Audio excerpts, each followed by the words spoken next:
At the deepest level, all data becomes binary. No matter how complex a system looks, no matter how rich the information seems, everything a computer stores and processes is ultimately reduced to just two values, 0 and 1. This is what we call binary encoding.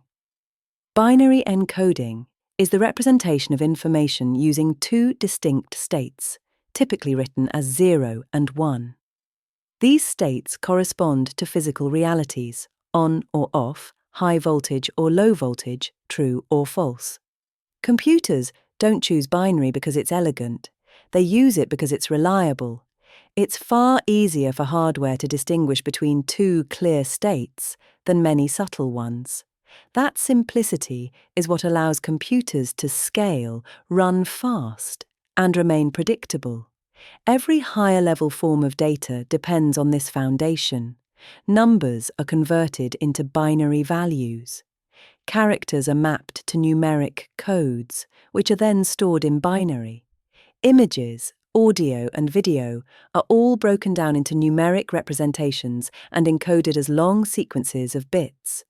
A bit is a single binary digit, a 0 or a 1. Bits are grouped together into bytes, and bytes form the building blocks of memory, files, and network communication. Binary encoding is not about meaning, it's about representation. A sequence of bits doesn't inherently represent a number, a letter, or a color. It only becomes meaningful when we interpret it using rules.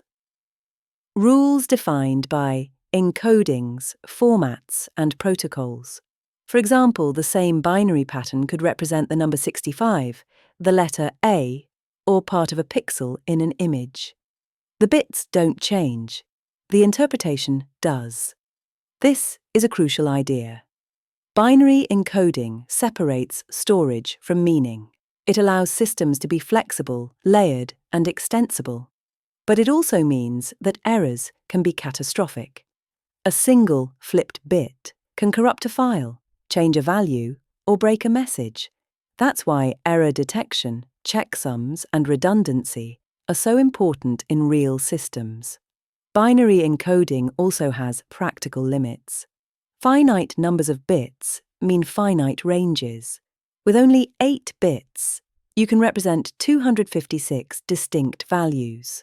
With more bits, you get more possibilities, but also more storage and processing cost. Every design decision in computing eventually comes back to binary trade-offs. Speed versus accuracy. Size versus precision. Simplicity versus expressiveness. Binary encoding is not something most people interact with directly, but it's always there, quietly doing the work. It's the final form of every piece of data, the lowest layer beneath every abstraction, the reason digital systems work at all. And once you understand that, data stops feeling abstract. It becomes physical, concrete, engineered.